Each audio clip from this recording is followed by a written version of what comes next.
Ardbeg vient d'annoncer leur nouvelle édition pour le FECHILE, le festival de whisky de l'île d'Ayla, avec cette année le Ardbeg Dolce. D'un côté, la tourbe d'Ayla, le barbecue, le charbon dans la bouche, et de l'autre, le Marsala Dolce, un vin doux fortifié sicilien. Est-ce que Ardbeg a menti? Est-ce que c'est du bullshit marketing? C'est ce qu'on va voir aujourd'hui directement depuis la Sicile.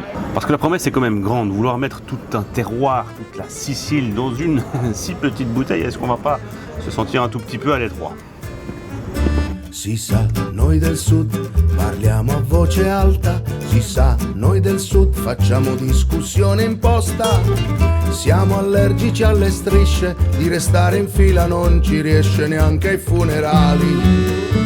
Si sa, noi del sud leggiamo libri a stento, si sa, noi del sud collezioniamo caffè a scrocco. Imbattibili nel lancio di parole dai balconi, siamo tesserati al club delle comari. Le Marsala, tout le monde croit savoir ce que c'est la sauce grand-mère pour les escalopes, mais c'est un petit peu une insulte à ce que c'est vraiment. Le Marsala, c'est une appellation d'origine contrôlée.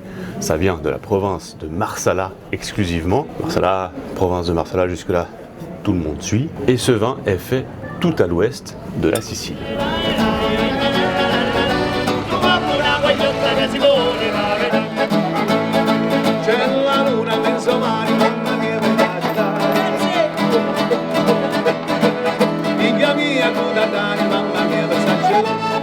Et l'histoire du Marsala, personne n'en parle jamais, et c'est bien dommage. Et en réalité, c'est une histoire britannique.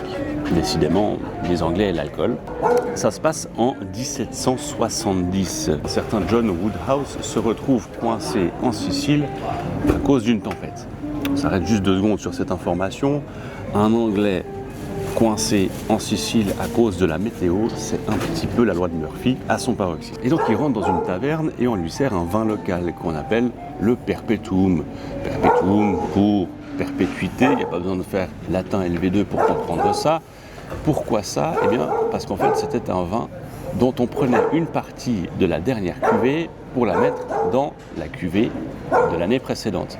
Et on faisait ça avec la cuvée de l'année précédente, dans celle de l'année d'avant, et ainsi de suite. Ça faisait un petit peu poupée russe, mais bon, je vais un petit peu m'arrêter là sur les références géographiques, c'est pas un cours d'histoire géo.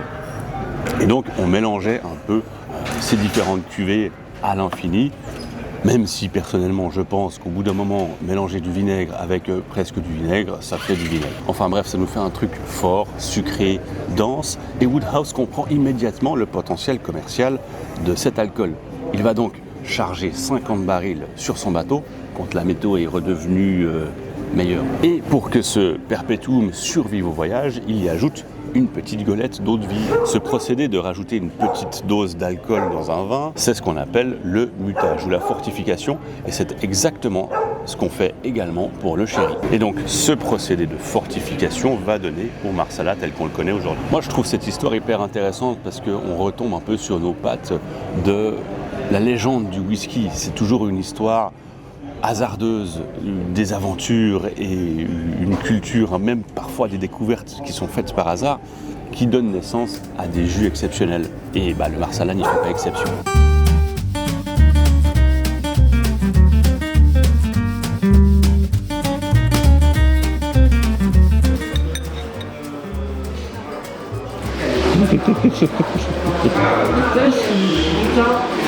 Ça, t'as dit, ça tu me le laisses parce que tu m'aimes.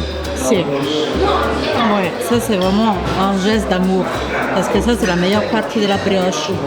Donc je te laisse parce que je t'aime énormément.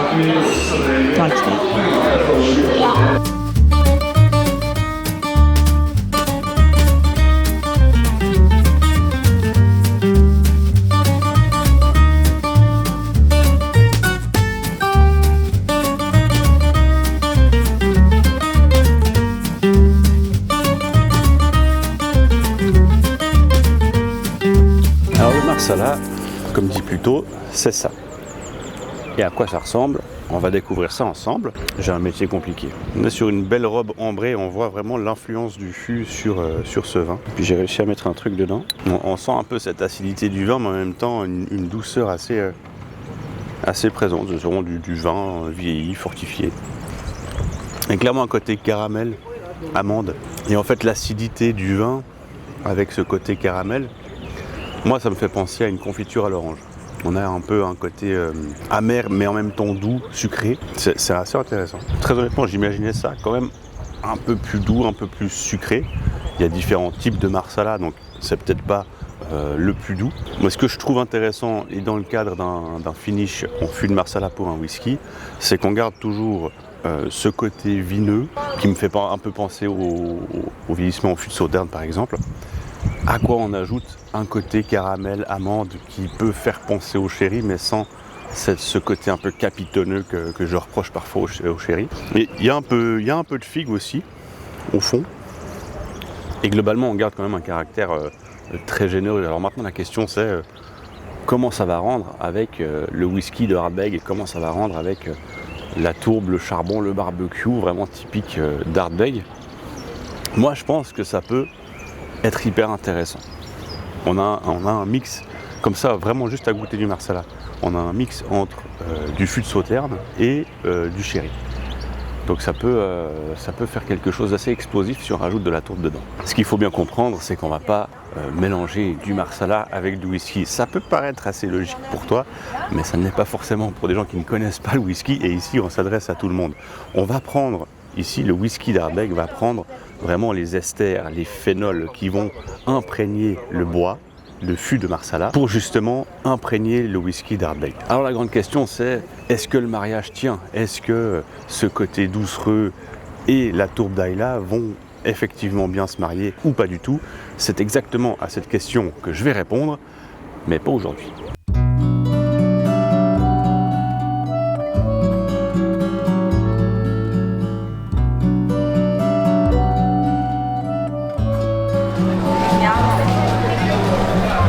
Ça? Ouais. C'est pour le mettre dans les pâtes, en fait. Tu veux renifler?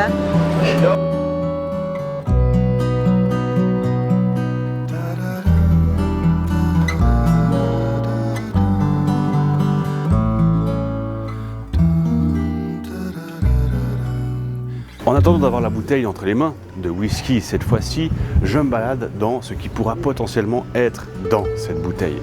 Des oranges, de la marmelade, des abricots confits, c'est un peu tout ce que promet Ardbeg dans ce Ardbeg Dolce.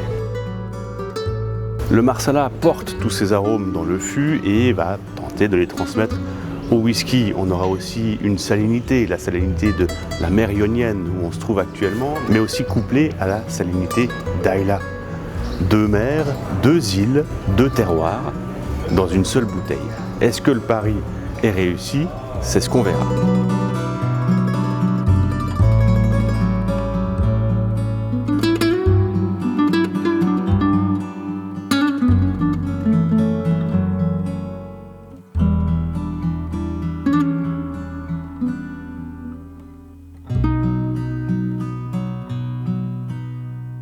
Et finalement, c'est un peu pour ça que je trouve ce release intéressant, cette édition d'Ardbeg intéressante et même plus largement la distillerie.